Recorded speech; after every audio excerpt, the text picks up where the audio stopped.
L-att tal-voti għall-elezzjonijiet tal-kunsilli lokali beda kmieni is-Sibt fis-sala tal-att tal-voti fin-Naxxar.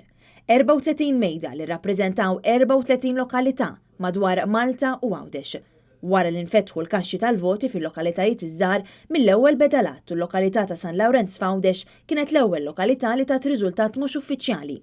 L-att kompla u mal-ħin komplew joħorġu aktar riżultati ta' lokalitajiet differenti.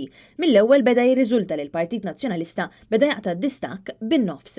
L-unika mument li tappan l-atmosfera normali, kalma u tranquillità fis-sala tal-att tal-voti kien xin fis-sala aġenti u kandidati tal-Partit Laburista kellhom argument dwar vot wieħed fuq il-lokalità ta' San Pawl il-Baħar. Dan l-inċident ħoloq kommozzjoni fis-sala u kellha tintervjeni l-pulizija biex tikkontrolla lill-aġenti laburisti.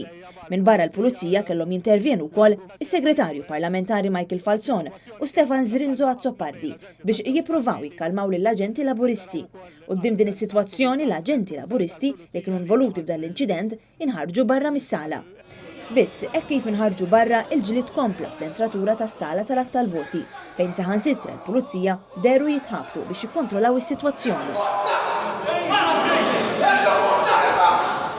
San Pawl il-Baħar u wieħed mill-lokalitajiet li dwaru kien hemm kontestazzjoni qawwija fil-kampanja elettorali. L-att tal-voti f'diversi lokalitajiet intemm, iżda f'lokalitajiet kbar fosthom San Pawl il-Baħar u l-Mosta l-att tal-voti mistenni jibqa' għaddej sal-ħadd filgħodu. B'dan l-istazzjon u maltarightnow.com flimkien ma' Radio 101 jibqgħu iżommu lil pubbliku kontinwament aġġornati bl-aħħar aħbarijiet.